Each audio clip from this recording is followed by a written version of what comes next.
Well, I'm a clinical psychologist by training, and I'm interested in, for 30 years now, what's the powerful impact, if any, when parents talk to their children about race and how to negotiate racial stress and conflicts in their everyday life.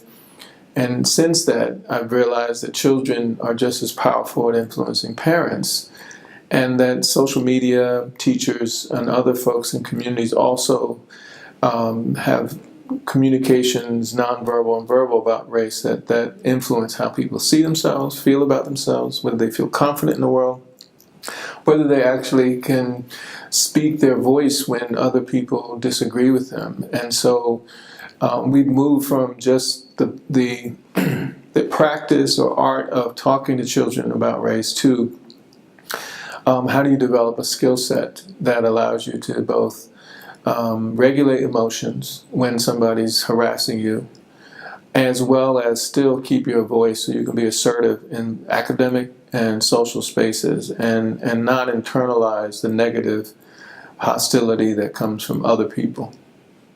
So the goal is to say, to have young people and adults say, this is your issue, it's really not mine, and I reject it. I'm not going to take it with me.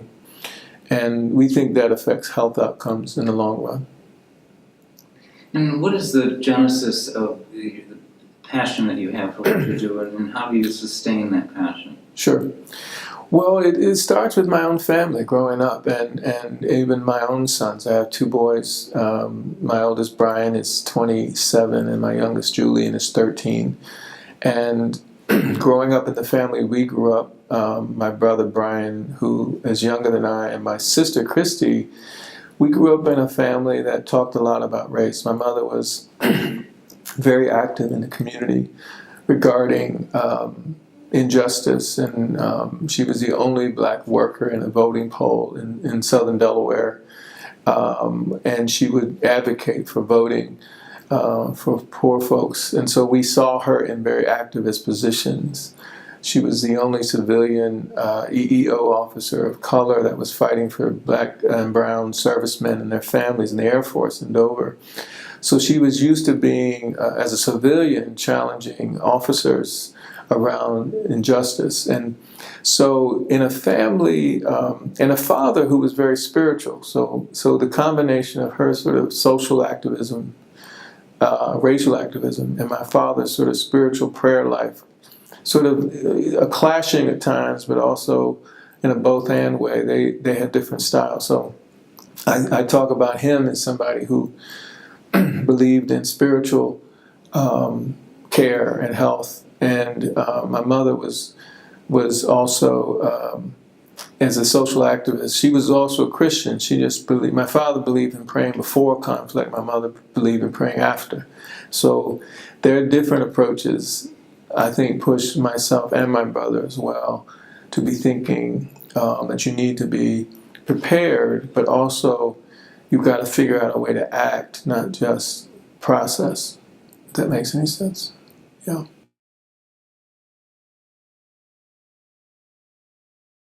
Watching young people grow and find their voice, and my own children being one example.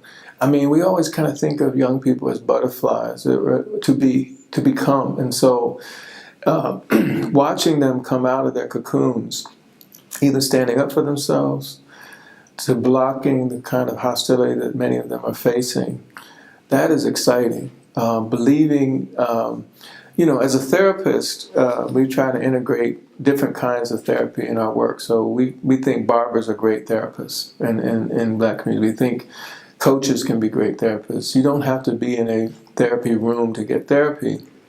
And particularly in communities of color where, folks, the stigma of therapy is there's something wrong with you. But I think we found a way to be able to be therapeutic regardless of where you are.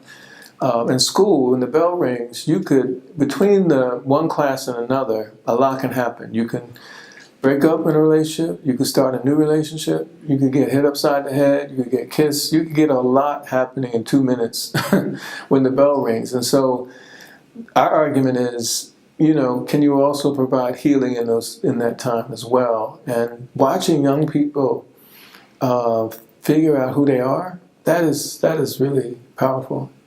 And eventually they can stand up for themselves, and they don't need us as intensely.